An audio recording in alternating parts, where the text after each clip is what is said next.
Pengadilan Negeri Kelas 1 Palembang melakukan eksekusi pengosongan lahan dan bangunan di Jalan Sematang Borang, Kecamatan Sako, Kota Palembang, Senin 13 Juni. Pelaksanaan eksekusi tersebut terkait permohonan eksekusi penetapan Ketua PN Palembang nomor 202/PDT-X-202/PN.PLG tertanggal 9 Mei 2020 antara Boni Halim selaku penggugat dengan Husin Halim CS selaku tergugat. Pelaksanaan eksekusi dijaga ketat oleh puluhan personil kepolisian Polsek Sako karena dikhawatirkan adanya penolakan dari warga yang menempati lahan seluas 28 hektar yang dimenangkan oleh penggugat Boni Halim. Eksekusi sempat diwarnai kericuhan.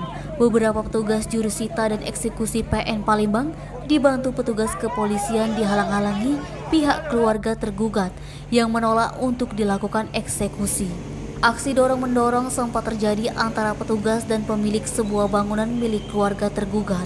Satu unit alat berat ekskavator hendak merubuhkan satu bangunan, yang mana pemilik bangunan tersebut juga menolak untuk dikosongkan. Meski setelah lebih kurang 2 jam, petugas berhasil meratakan bangunan tersebut. Husin Halim didampingi penasehat hukum mengaku sangat berkeberatan dengan eksekusi lahan dan bangunan yang telah ia tempati bersama keluarga kurang lebih 30 tahun.